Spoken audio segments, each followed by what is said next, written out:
আসসালামু আলাইকুম রহমতুল্লাহি ওয়াবারাকাতুহু। সম্মানিত দর্শক, আমাদের যে পরবর্তী জাতীয় সংসদ নির্বাচন হতে যাচ্ছে এবং সেই নির্বাচন অনুষ্ঠানের জন্য ইতিমধ্যে নির্বাচন কমিশন তোড়জোড় শুরু করেছে। সম্ভাব্য তফসিল ঘোষণার সময় ডিসেম্বর মাসের প্রথম সপ্তাহ ৮ তারিখে ২০২৫, আর সম্ভাব্য নির্বাচনের তারিখ হবে ৮ তারিখ থেকে ১৫ তারিখের মধ্যে ২০২৬ সনের ফেব্রুয়ারি মাসে, এবং সেটা অবশ্যই পবিত্র মাহে রমজান, সেই রমজান মাসের আগে হবে, যাতে করে নতুন একজন প্রধানমন্ত্রীকে নিয়ে আমরা পবিত্র মাহে রমজান উদযাপন করতে পারি এবং ঈদের জামাত আদায় করতে পারি। ওইভাবেই বর্তমান ইউনূস সরকার নির্বাচন আয়োজনের জন্য তোড়জোড় শুরু করেছে। এটা হলো সহজ সরল খবর, কিন্তু এই খবরের পেছনে যে সকল আশঙ্কা এবং খবরের পেছনে যে সকল ভয় আতঙ্ক আমাদেরকে তাড়িত করছে, অস্থির করে তুলেছে এবং একই সঙ্গে বিএনপিকে নিদারুণভাবে মনোকষ্ট দিচ্ছে। তো সে সকল যে পর্দার আড়ালের যে খেলাধুলা, সেই খেলাধুলা সব কথা বলা যাচ্ছে না, সব কথা বলা উচিত নয়। আবার যে সকল ঘটনার সম্মুখে চলে আসছে, মানে 10টা পর্দার আড়ালে চক্রান্ত চলছে, সেই 10টা চক্রান্তের প্রেক্ষাপটে একটা চক্রান্ত ডকুমেন্টারি হিসেবে সামনে চলে আসছে, তখন আমরা সেগুলো নিয়ে হইচই করছি। তো এগুলো নিয়ে কি হচ্ছে, ডক্টর মোহাম্মদ ইউনূস যা বলছেন, সরকারের পক্ষ থেকে যা কিছু বলা হচ্ছে নির্বাচন নিয়ে, বিএনপির পক্ষ থেকে যা কিছু বলা হচ্ছে, এগুলো জনমনে স্বস্তি দিচ্ছে না। সরকারের কাছ থেকে একটা নির্বাচন আদায় করার জন্য বিএনপি যেভাবে নিচে নেমেছে, যেভাবে মাথা অবনত করেছে, যেভাবে মস্তক নত করেছে, যেভাবে নিজেদের মেরুদণ্ড বাঁকা করে ফেলেছে এবং ঘাড়ের যে 3টি হাড্ডি, হাড়, যেটি মূলত শরীরকে ব্যালেন্স রাখে, ঘাড়কে সোজা রাখে, এগুলো C5, C6, C7, এটা মেডিকেল টার্মে এই 3টি হাড়ের বা হাড্ডির নম্বর আছে। তো এই যে শরীরের যে ব্যালেন্স রক্ষা করে, ঘাড়কে সোজা রাখে, এই 3টি হাড্ডি, এই 3টি হাড্ডি যদি আপনার ঠিক থাকে, C5, C6, C7, তাহলে আপনি সুপুরুষ, সুকন্যা, আপনার ব্যক্তিত্ব সবকিছু রয়েছে। আর এই 3টি হাড্ডির যদি সর্বনাশ ঘটে, তাহলে আপনার আর বেঁচে থাকার কোনো মানে হয় না। এখন ডক্টর মোহাম্মদ ইউনূসের সঙ্গে সামঞ্জস্য রক্ষা করার জন্য, তারপর এনসিপির সঙ্গে সামঞ্জস্য রক্ষা করার জন্য এই 3টি হাড় বিএনপি যে গত কয়েক মাসে কিভাবে ব্যবহার করেছে, আর সেই হাড়গুলো যে এখন কি অবস্থায় আছে, এটা মেডিকেল চেক আপ না করা পর্যন্ত বলা যাচ্ছে না।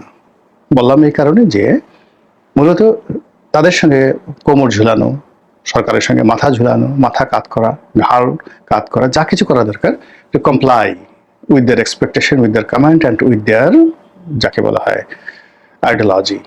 বিএনপি সর্বোচ্চ চেষ্টা করেছে এবং সর্বোচ্চ ছাড় দিয়ে একটা নির্বাচন আদায় করার চেষ্টা করছে, কিন্তু প্রতিদিনই নিত্য নতুন হতাশার খবর ভেসে আসছে।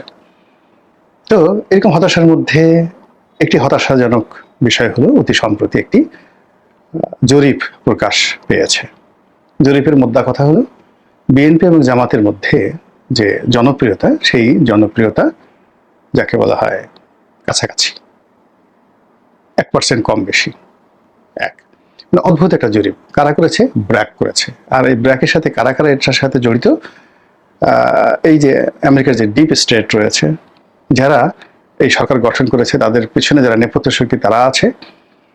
এবং এই রিপোর্টটি সম্ভবত বিবিসি বা ডেইলি স্টার সকল পত্রপত্রিকা আবার এত প্রমোট করেছে যে এটা নিয়ে কয়েকদিন আলোচনা করার চেষ্টা করা হয়েছে, বিএনপি যেন মানসিকভাবে ক্ষতিগ্রস্ত হয়, জামাত যাতে লোভাতুর হয়।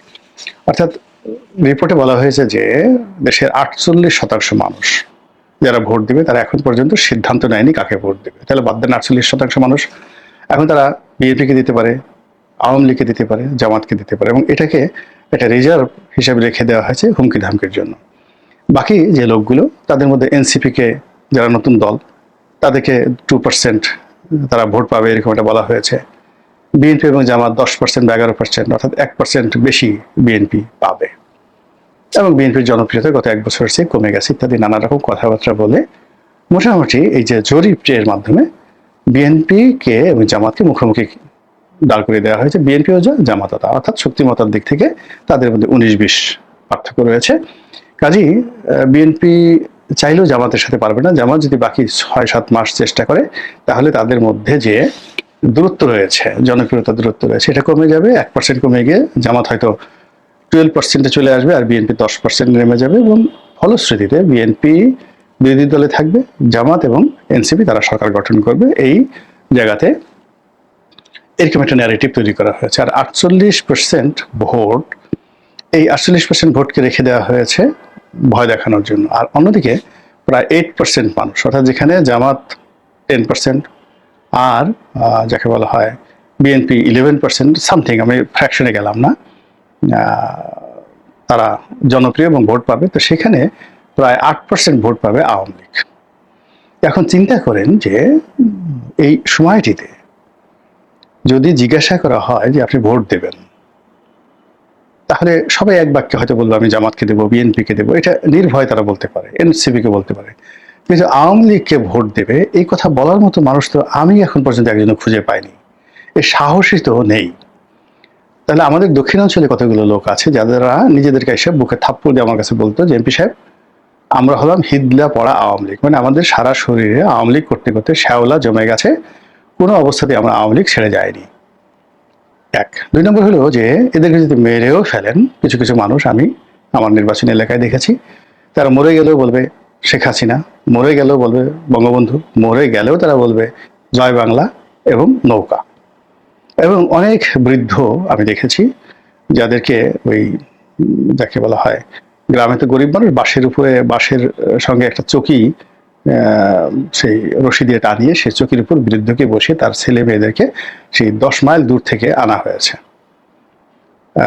সেই 1986 সনে, আমি এটা নিজে সাক্ষী, আনা হয়েছে। সে মরণের আগে শেখ হাসিনাকে একটা ভোট দিয়ে যাবে, নৌকা মাকার একটা ভোট দিয়ে যাবে। তো এই উন্মাদনা, নৌকাকে নিয়ে এই উন্মাদনা কমেনি। তাহলে বোঝার চেষ্টা করুন যে জরিপ করা হয়েছে খুব অল্প সংখ্যক লোকের মাধ্যমে, এটা লক্ষ লোকের মাধ্যমে নয়, মানে কয়েক হাজার লোকের উপর এই জরিপটি করা হয়েছে। তো সেই কয়েক হাজার জরিপের মধ্যে শতকরা 8 জন লোক তারা এই বিপদের মধ্যে, মুসিবতের মধ্যে বলেছে তারা আওয়ামী লীগকে ভোট দেবে ডাইরেক্টলি। আর 8 জন লোক বলেছে আওয়ামী লীগকে ভোট দিবে, 11 জন লোক বলেছে বিএনপিকে ভোট দিবে, 2 জন লোক বলেছে এনসিপিকে ভোট দিবে, আর 10 জন লোক বলেছে জামাতকে ভোট দেবে, আর 48 জন লোক মুখ বুজে আছে। এখন যারা মুখ বুজে আছে তারা তো নিঃসন্দেহে বিএনপির লোক না, বিএনপির লোক তো মুখ বুজে থাকার কথা না, তারা আরো বুক থাপড়িয়ে থাপড়িয়ে বলবো যে আমরা বিএনপিকে ভোট দেবো। যারা মুখ বুজে আছে তারা জামাতের লোক নয়, তাহলে তারা কারা? তারা কি জাতীয় পার্টি? জাতীয় পার্টিতে এত 48% লোক নেই, তারা কি আওয়ামী লীগের? সবাই কি আওয়ামী লীগের? তারা কি বাম ঘরানার লোক নাকি সাধারণ আমজনতা? আমাদের দেশে একটা বক্তব্য হলো যে আমাদের দেশে সাধারণত রাজনৈতিক দলগুলো, কট্টর রাজনৈতিক দলগুলো, বিএনপি, আওয়ামী লীগ, জামাত সবাই মিলে আমাদের যে ভোট, সেই ভোটটা 60% তাদের একেবারে ডাইরেক্ট ভোট। তো সমস্ত রাজনৈতিক দলের 60% ডাইরেক্ট ভোট, আর হলো ফ্লোটিং ভোট আছে, ফ্লোটিং ভোট আছে 40%। এখন এই যে 40% যে ফ্লোটিং ভোট, এদের মধ্যে অনেকে বিএনপি করে, আওয়ামী লীগ করে, কিন্তু তারা ওরকম কনজারভেটিভ নয়, তারা প্রার্থী দেখে ভোট দেয়, আবার অনেক সময় ভোট কেন্দ্রে যায়ও না। তা আসলে মূলত প্রতিযোগিতাটা হয় 60% ক্ষেত্রে। এই 60% লোক আওয়ামী লীগের, বিএনপির, জামাতের বা অন্যান্য রাজনৈতিক দলের, তারা একদম ডাই হার্টেড, তারা ভোট দিতে যাবেই, ভোটের কথা বলবে, লাভ হবে। আর 40% লোক তামসা দেখবে, পরিবেশ পরিস্থিতি অনুযায়ী তারা ভোট দেবে বা দেবে না, অথবা নিজেদের যে দল করে তারা সেই দলের বিরুদ্ধে গিয়ে অনেক সময় তারা ভোট দেয়। কিন্তু এইবার এই জরিপের সবকিছু উল্টে গেছে, অর্থাৎ এই যে 40% সুইং ভোট, এটাকে দেখা যাচ্ছে 48%, অর্থাৎ 48% মানুষ সুইংয়ে চলে গেছে নীরবে। আবার অন্যদিকে যে ডাইহার্টের 60% ভোট ছিল, সেই 60% ভোটে এখন দেখা যাচ্ছে যে 8%, 10%, 11% আর 2%। কত হলো? তো আওয়ামী লীগের 8%, আর ওদের যদি 2% 10%, জামাতের 10%, 20%, বিএনপির 11%, টোটাল 31%। তাহলে দেখুন যে ডাইহার্টের যারা ভোটার, সেই ডাইহার্টের ভোটার হলো মাত্র 31% এই হিসাবে, আর 48% মানুষ সিদ্ধান্ত দিতে পারে নাই। তাহলে বাকি লোক গেল কোথায়? তো এই যে একটা গোজামিল দিয়ে যে জরিপ করা হয়েছে, এই জরিপ মূলত জামাতকে বিভ্রান্ত করার জন্য আর বিএনপিকে ঠকানোর জন্য আর আওয়ামী লীগের জন্য একটা স্পেস করে দেওয়ার জন্য, এতে কোনো সন্দেহ নেই। এক বিকল্প আছে, সেটা হলো ডক্টর মোহাম্মদ ইউনূসকে একটি স্পেস করে দেওয়ার জন্য ক্ষমতা দীর্ঘকাল থাকার ক্ষেত্রে। তারপরে আমেরিকান যেখানে যে পলিসিগুলো আছে সেগুলো বাস্তবায়ন করার জন্য হতে পারে, আর নির্বাচনটাকে অনিশ্চিত করার জন্য এবং এই নির্বাচনকে পিছিয়ে দেওয়ার জন্য, নির্বাচনের ব্যাপারে নানা রকম চক্রান্ত করার জন্য এরকম একটা জরিপ হতে পারে। দ্বিতীয়ত হলো, এই জরিপ কারা করেছে? বলা হচ্ছে এই জরিপ করেছে ব্র্যাক। আচ্ছা, ব্র্যাক কেন জরিপ করবে? ব্র্যাক নিজেদের কর্মকাণ্ড করার জন্য তো বিভিন্ন জরিপকারী প্রতিষ্ঠানকে তারা ভাড়া করে। আর বাংলাদেশে তো ব্র্যাকের যে কর্মকাণ্ড, সেই কর্মকাণ্ড 100% কমার্শিয়াল। এবং কমার্শিয়াল মানে কি?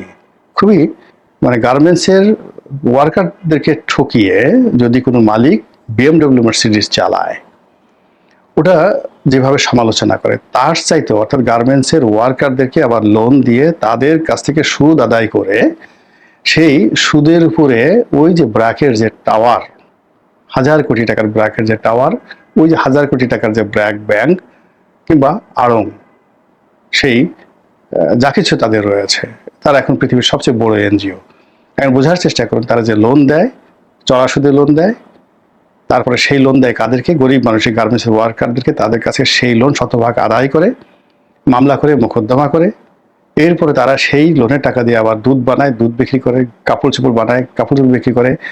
এবং মিল্ক ভিটা প্রান্তিক চাষিদেরকে বা প্রান্তিক চাষিদেরকে যেভাবে টাকা দেয়, এখন আড়ংয়ের যারা প্রান্তিক চাষি রয়েছেন, দুগ্ধ সরবরাহ করে, তারা কি টাকা দেয় এবং প্রাণের দুধের কোয়ালিটি আর মিল্ক ভিটার দুধের কোয়ালিটি আর ওদের কোয়ালিটি, কিংবা আফটার মিল্ক এখন আছে কিনা জানি না, এটা আপনি যদি ল্যাবরেটরি টেস্ট করেন তাহলে আপনি আড়ংয়ের কাণ্ড কারখানা বুঝতে পারবেন। অথবা আড়ংয়ের যে সমস্ত সাপ্লায়ার রয়েছে, যারা এই আড়ংয়ের কাঁথা সেলাই করে, জামা কাপড় বানায়, আড়ংয়ের শাড়ি তৈরি করে, তাদেরকে কিভাবে দরিদ্র বানিয়ে রাখা হয়েছে, কিভাবে তাদের মজুরি দেওয়া হচ্ছে, এই জিনিসগুলো দেখলে আপনি বুঝতে পারবেন।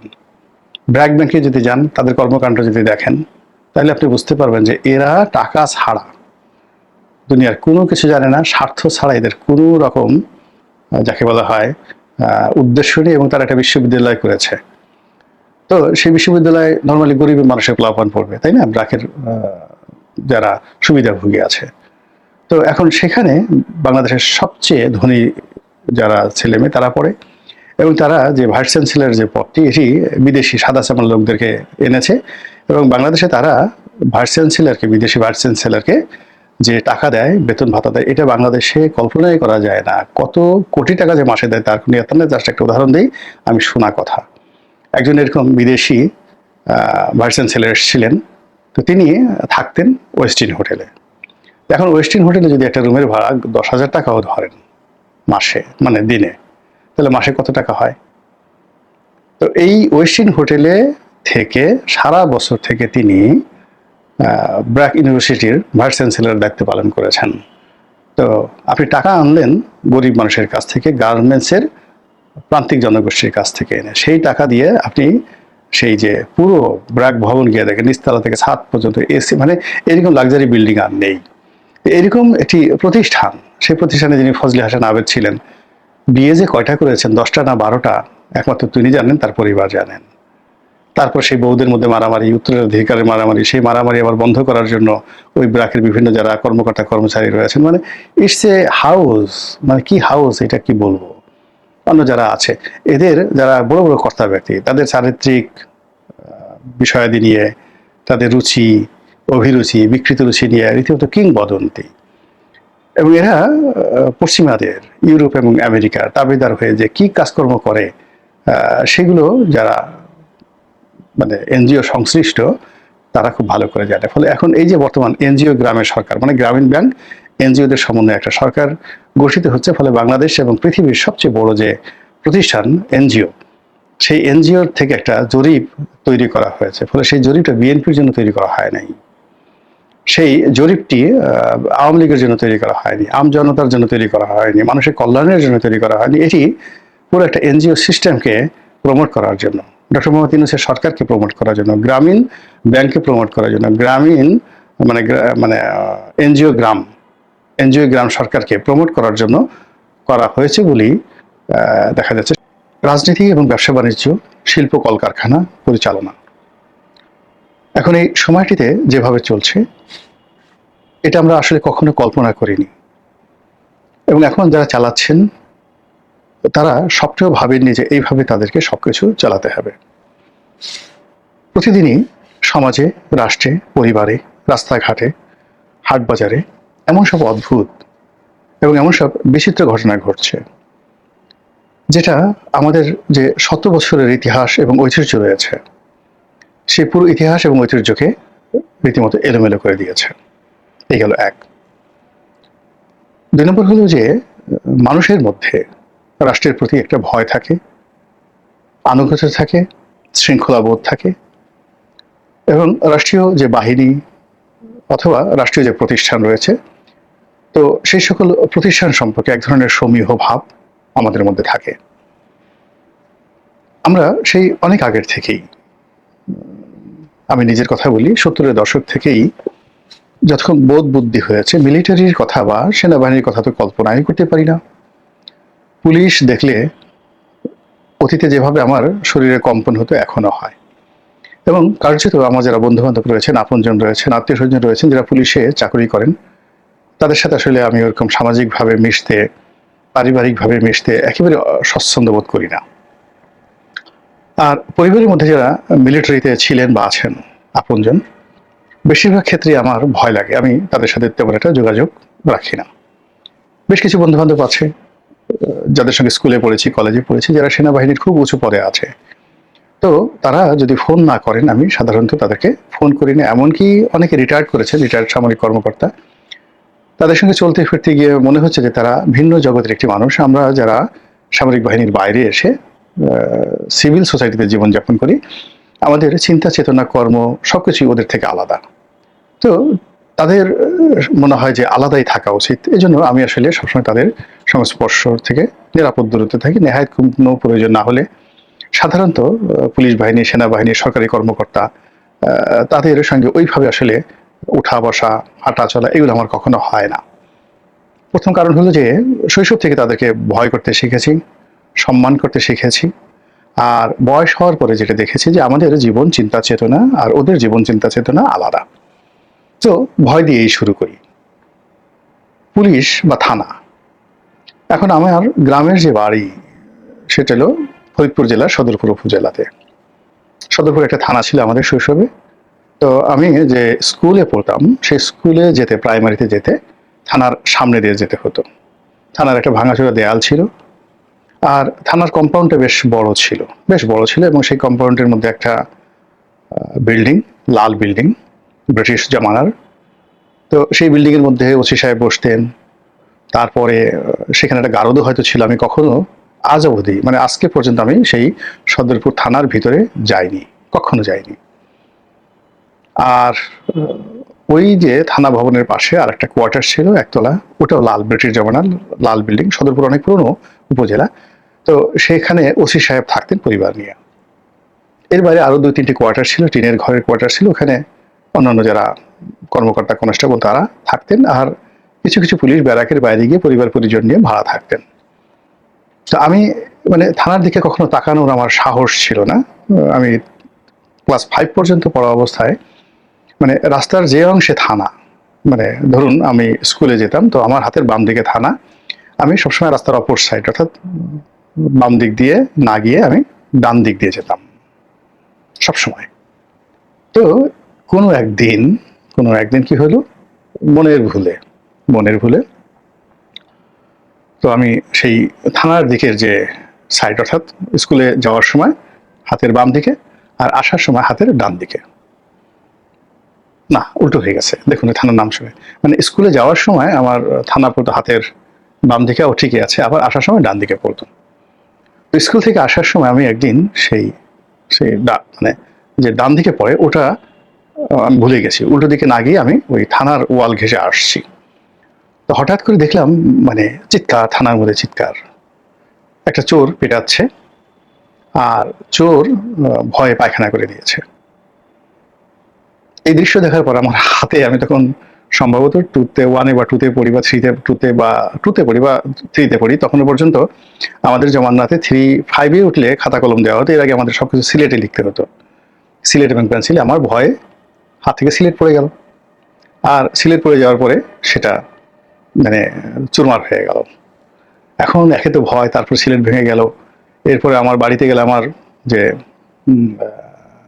কাকা খুব শাসন করতেন, মেরেই ফেলবেন, আমি হাত পা কাঁপতে থাকলাম, রীতিমতো কান্না শুরু করে দিলাম রীতিমতো। তো ওখানে আমাদের এক মুরব্বী ছিলেন, তিনি সাইকেল চালিয়ে যাচ্ছিলেন, তিনি আমার এই করুণ দশা দেখে পরে শেষে সান্ত্বনা দিয়ে আমাকে বাড়িতে পৌঁছে দিলেন। এই হলো থানার। এরপরে আমি যখন এমপি হলাম, সংসদ সদস্য হলাম, হওয়ার পরে যখন প্রথম ওসি সাহেব আমাকে একটা স্যালুট দিলেন, আই ওয়াজ সো সারপ্রাইজ, এবং আমার ভয় লাগলো। আমি ওসি সাহেবকে বললাম যে ভাই আপনাকে একটা কথা বলি, আমার আসলে একটা সাইকোলজিক্যাল প্রবলেম আছে, আমার আসলে পুলিশ প্রোটোকল দরকার নেই, আপনি এরকম স্যালুট ঠেলুট আমাকে দিয়েন না। আমি আসলে যতদিন এমপি ছিলাম খুব বড় যে একবার বোধহয় থানাতে গিয়েছিলাম, থানাতেও এরকম যাইনি। ওসি সাহেব সিভিল ড্রেসে আসলে কথাবার্তা বলতাম, কিন্তু স্বাভাবিকভাবে আমি সহজ হতে পারতাম না। এবং সবচেয়ে বিপজ্জনক ঘটনা ঘটেছিল বঙ্গভবনে, যেদিন মন্ত্রী পরিষদের সেই যে যাকে বলা হয় শপথ গ্রহণ অনুষ্ঠান, তো সেদিন আমি এবং আমার সঙ্গে আরেকজন সংসদ সদস্য, যাকে আমি চাচা ডাকতাম, পটুয়াখালী জেলা আওয়ামী লীগের সভাপতি অ্যাডভোকেট শাহজাহান মিয়া, উনি পরে ধর্মমন্ত্রী হয়েছিলেন, আমরা বাপ বেটা দুজনে হাত ধরে ধরে মানে খুব আয়েসে যাচ্ছি। অনেক কাহিনী গল্প আছে, আমাদের কোনো খেয়াল ছিল না। তো ওখানে একজন ব্রিগেডিয়ার উনি দাঁড়ানো ছিলেন, কথা নাই বার্তা নাই, তিনি জোরে একটা স্যালুট দিয়ে দিলেন শব্দ করে, দোতলা স্যালুট। আমরা সেই বলো যে আমার চাচা এবং আমরা দুজনে এত ভয় পেলাম, তো আমার চাচা বলতে গেলে একটা লাফ দিয়ে সে 4-5 মানে ফিট দূরে চলে গেলেন, আমি ওনার সাথে লাফ দিয়ে চলে গেলাম, আমরা আর পিছনে ফিরে তাকালাম না। এখন চাচা বয়স্ক মানুষ আমাকে বলতেছে, বাবা কাজটা হলো কি, ওই ব্যাটা এমন করলো কেন? তাই বললাম যে এবারে মেম্বার অফ পার্লামেন্ট, আমি মেম্বার অফ পার্লামেন্ট, সঙ্গত করেন আমাদেরকে তিনি স্যালুট দিয়েছেন, সালাম দিয়েছেন। এরা তো এমপি ছিলাম, এইভাবে তো কখনো স্যালুট মেলুট দেয় নাই, আমি তো বুড়া মানুষ, 73 বছর বয়স, আমি তো আর একটু হার্ট অ্যাটাক করতাম, ভয় পেয়ে যেতাম। তা আমি বললাম যে আপনার কথা কি বলবো চাচা, আমিও তো আপনার মতো ভয় পেয়ে গেছি। তো মিলিটারি নিয়ে আমার এরকম একটি অবস্থা, আমি ক্যান্টনমেন্টে কখনো কোনো অনুষ্ঠানে জীবনে যাইনি, মানে সেনা সদরে কোনোদিন যাইনি। একবার মাত্র ডিজিএফআই অফিসে গিয়েছিলাম যখন আকবর সাহেব ছিলেন, কিন্তু আমার ভালো লাগেনি, মানে আমি প্রতিটা মধ্যে খুব অস্বস্তির মধ্যে ছিলাম আর কি। আর সিএমএইচ একবার বা দুইবার চিকিৎসা করানোর জন্য গিয়েছিলাম, ওখানে একই অবস্থা। ব্রিগেডিয়ার মেহবুব ছিলেন ওটার কমান্ড্যান্ট, আমার খুব বন্ধু মানুষ, খুবই বন্ধু মানুষ। তো তিনিও যে একই অবস্থা প্রোটোকল রাখতেন, গাড়ি থেকে নামাতেন, উঠানোর সময় স্যালুট দিতেন, আমি এটা হজম করতে পারতাম না। এমনকি সেনাপ্রধান আজিজ সাহেব যখন বিডিআরের ডিজি ছিলেন, তো ওনার অফিসে একদিন গেলাম একটা কাজে, ওনারই দাওয়াতে গেলাম, উনি ঠিক একই কাজ করলেন। উনি ওই রিসিভ করলেন একটা স্যালুট দিয়ে, অবশ্য দোতলা স্যালুট নেই, হাত দিয়ে, আর গাড়িতে ওঠার আগে আরেকটা স্যালুট দিলেন, এবং আই ওয়াজ সো সারপ্রাইজ, আমার খুব কষ্ট লাগছে সেই জিনিসগুলো। এইগুলো মানে পুলিশ এবং সেনাবাহিনীর সম্পর্কে আমার ব্যক্তিগত অভিজ্ঞতা, এবং এটা এখন পর্যন্ত বহাল আছে। আমার বন্ধুরা অনেকে লেফটেন্যান্ট জেনারেল, অনেকে রিটায়ার্ড করেছেন, ভুলেও আমি তাদের নামই উচ্চারণ করি না, টেলিফোনে কথা বলা অনেক দূরের কথা, পুলিশের একই অবস্থা।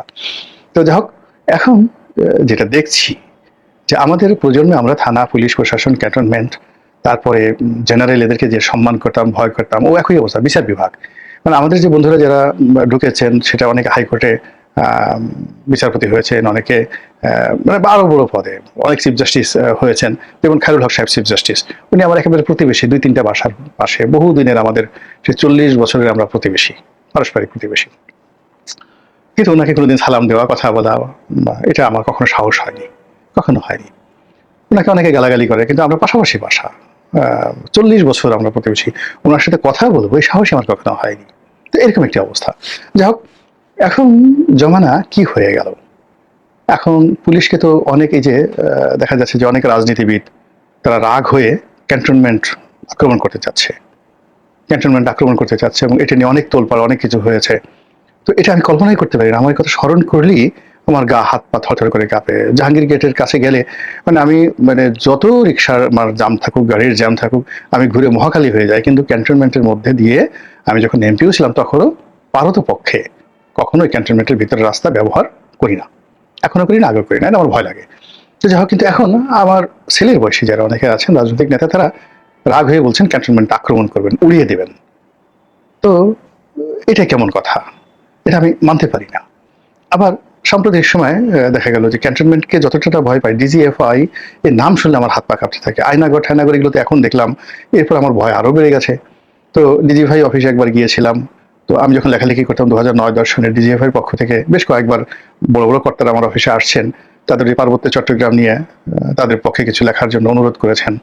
তা আমি বললাম যে ভাই আমি এগুলো পারবো না, এগুলো আমি পারবো না, লিখতেও পারবো না, পক্ষেও পারবো না, বিকল্পও পারবো না। আমি সবসময় সেনাবাহিনী ডিজিএফআই এদেরকে অ্যাভয়েড করি, সবসময় অ্যাভয়েড করি। তো যাই হোক, এখন সেই ডিজিএফআই যারা বাঘে মহিষকে একত্রে এক ঘাটে পানি খাওয়ায়, যারা সরাসরি প্রধানমন্ত্রীর কাছেই তারা সেই যখন রাষ্ট্রপতি শাসিত সরকার ছিল তখন রাষ্ট্রপতির কাছে জবাবদিহি করতেন, আর প্রধানমন্ত্রীর জমানাতে মানে যখন প্রধানমন্ত্রী শাসিত বা সংসদীয় সরকার ব্যবস্থা তখন তারা প্রধানমন্ত্রীর কাছে জবাবদিহি করতেন, এনএসআই এবং ডিজিএফআই এই দুটো প্রতিষ্ঠান। এর বাইরে এই দুটো প্রতিষ্ঠান আর কাউকে মানে না, এমনকি সেনাবাহিনীর প্রধানের সঙ্গে তাদের কোনো যোগ্যতা নেই। যে মুহূর্তে এনএসআইতে যিনি ডিজি হলেন, সেনাবাহিনী থেকে ধরেন একজন মেজর জেনারেল হলেন, তিনি মানে সেনা প্রধানকেও পাত্তা দেন না। এর কারণে প্রতিদিনই তাকে প্রধানমন্ত্রীর সঙ্গে বৈঠক করতে হয় এবং it is very secret between প্রধানমন্ত্রী অ্যান্ড এনএসআই ডিজি। একই ডিজিএফআই যিনি প্রধান, তারও প্রধানমন্ত্রীর সঙ্গে কাজ। সেনাবাহিনীর প্রতিটা বাহিনীর আলাদা গোয়েন্দা সংস্থা রয়েছে, তো সেই গোয়েন্দা সংস্থা বা তাদের নিজেদের কাজ করে। কিন্তু এই যে ডিজিএফআই এরা শুধুমাত্র প্রধানমন্ত্রীর অধীন, কাজেই এদের নাম শুনলে আমার ভয় আরও বেড়ে যায়। কিন্তু এখন এই যে তরুণ যারা আছেন, বিপ্লবী যারা আছেন, নাসিরউদ্দিন পাটোয়ারি, তারা এখন সেনাবাহিনীর বিল্ডিং ভেঙে দিতে চাচ্ছেন। মানে আমি রোমাঞ্চিত হচ্ছি, ভয়ও পাচ্ছি, আবার ছেলেদের যে সাহসগুলো, এগুলো দেখে আন্দোলিত হচ্ছি যে কি হচ্ছে দেশে, দেশে কি হচ্ছে। এই যে মানুষের ভয় ভেঙে গেছে, এবং ভয় যে শুধুমাত্র রাজনৈতিক নেতা নাসিরউদ্দিন পাটোয়ারি বা ব্যারিস্টার ফুহাদ তাদের ভেঙে গেছে, নট লাইক দ্যাট। আমাদের দেশের গার্মেন্টসের শ্রমিক, রিক্সাওয়ালা, মেহনতি মানুষ, এদেরও ভেঙে গেছে।